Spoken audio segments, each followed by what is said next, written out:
तो साथियों, आप देख रहे हैं शत्रुघ्न उपाध्याय के साथ स्वराज सच। और इस समय जो व्यक्ति मेरे सामने खड़े हैं उन्हें पूर्वांचल का शेर कहा जाता है और भोजपुरी में पूर्वांचल का बाघवा भी कहा जाता है।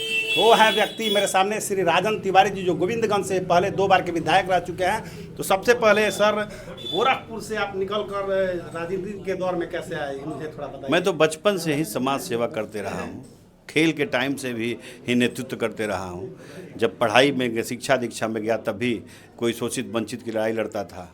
यहाँ तक कि गांव में जब मजदूरी करके किसान मजदूर जब मजदूरी करता था खेतों में, उसको अनाज कम देता था लोग, तो मैं लड़ता था कि 5 किलो इसका बनिहारी हुआ तो 4 किलो क्यों आप दे रहे हो, उसकी लड़ता था। तो नेतृत्व करने का क्षमता शुरू से था, बचपन से था, ये आदत है, हॉबी है।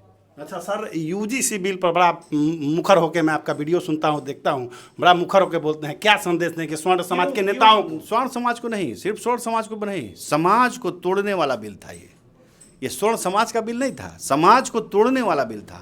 समय का डिमांड है समाज को जोड़ने का, और समाज को जोड़ना ही एक राजनेता का सही दायित्व, सही फर्ज है। एक सच्चे व्यक्ति का, ईमानदारी से अगर कहो सच्चे व्यक्ति का, तो ईमानदारी से यही दायित्व बनता है कि समाज को जोड़ो, समाज को तोड़ो नहीं। तो समाज को तोड़ने वाला बिल था, इसलिए मैंने इस पर मुखर होकर बोला और मुझे कोई डर नहीं है। अच्छा, इस युग में मोदी जी और नीतीश जी, योगी जी के नाम पर लोग विधायक सांसद बनते हैं। आप ऐसे सुरमा है जो बोला जाता है गोविंदगंज से 2 बार के निर्दलीय विधायक रहे हैं। कहाँ से जनता आपको इतना मतलब पसंद करती है, क्या मंत्र देते हैं? आज भी जनता पसंद करती है, आज भी प्यार करती है। मैं नहीं लड़ता हूँ, नहीं तो जनता अपनी ताकत दिखाती। मैं नहीं लड़ता हूँ, हो सकता है कि मैं चुनाव नहीं जीत पाता, लेकिन जो उनके मोदी जी के नाम पर चुनाव लड़ के जीत के जा रहा है लोग, नीतीश कुमार के नाम पर जो जीत के जा रहा है लोग, योगी जी के नाम पर जो जीत के जा रहा है लोग, उनको तो जरूर रोक देता जाने से। मैं जीत पाता नहीं जीत पाता इसकी गारंटी तो नहीं है, लेकिन उनको नहीं जाने देता। इतना वोट जरूर मेरे पास आ जाता कि वो लोग जीत के सदन में नहीं जा पाते। लेकिन मुझे समाज को तोड़ना नहीं है, समाज को जोड़ना है, और जो सही काम करे उसके साथ खड़ा रहना है। इसलिए मैं चुनाव नहीं लड़ता हूं और मदद करता हूं लोगों का। और टिकट पार्टी नहीं देती है, इसलिए नहीं देती है कि जो चाटुकार दलाल नेता हैं वो जा कर के ऊपर में चुगली लगाते हैं कि उनकी सबकी राजनीतिक बंद हो जाएगी, उनकी ठेकेदारी बंद हो जाएगी, उनकी कमीशनखोरी बंद हो जाएगी, घुसखोरी बंद हो जाएगी, दलाली बंद हो जाएगी। इसलिए लोग हमको नहीं पसंद करते हैं, चूँकि मैं ये सब बंद कर देता हूँ, ना मुझे चाहिए भी नहीं। गोरखपुर में मतलब आपका दिल बसता है, गोविंदगंज में क्या बसता है? गोविंदगंज में देखिए, एक गोरखपुर मेरी आत्मा है और गोविंदगंज मेरा हृदय है। एक पिता और एक माता, तो दोनों को नहीं छोड़ सकता।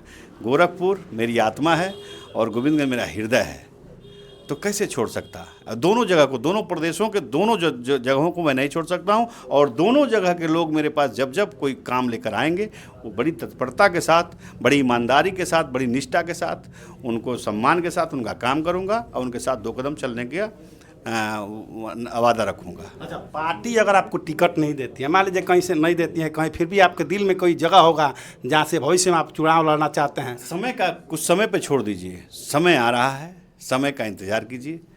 जो भी समय देगा अच्छा देगा। समय का प्रसाद ग्रहण किया जाएगा और प्रसाद ग्रहण करके जनता के बीच में अच्छा संदेश दिया जाएगा और जनता का हित का काम किया जाएगा। आपका बहुत कीमती समय है, ज़्यादा समय नहीं लूँगा सर। एक और सवाल मेरे मन में कौंध रहा है शुरू से कि जब तक सुप्रीम कोर्ट ने यूजीसी पर रोक नहीं लगाया तब तक कोई भी एनडीए या पक्ष विपक्ष कोई नेता नहीं बोला स्वर्ण समाज का।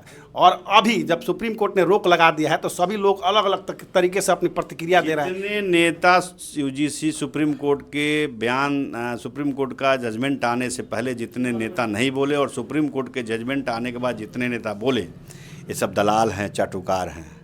ये मोदी जी के साथ ईमानदारी नहीं कर रहे हैं। अच्छा, आगे भी मेरी मोदी जी के साथ ना ईमानदारी नहीं कर रहे हैं और सर्व समाज के साथ ईमानदारी नहीं कर रहे हैं, अपनी जनता के साथ ईमानदारी नहीं कर रहे हैं।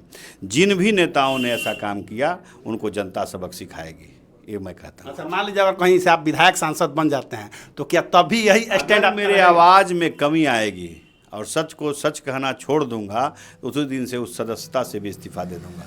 मुझे किसी से डर नहीं। पूर्वांचल का ना मुझे पद का चिंता है, ना पद का लोभ। जनता की आवाज़ उठाना, जनता के हक की बात करना, यह राजन का आदत है। आदत ही नहीं, इसको फितरत कहिए, और ये मैं हमेशा करता रहूँगा। पूर्वांचल का बाघवा ऐसे नहीं कहा जाता है। यही है राजन तिवारी जी। मिलेंगे फिर, अभी समय इनके पास कम है, फिर से मिलेंगे। आप देख रहे हैं शत्रुघ्न उपाध्याय के साथ स्वराज सच, गोपालगंज बिहार। बहुत बहुत धन्यवाद सर। उपाध्याय जी।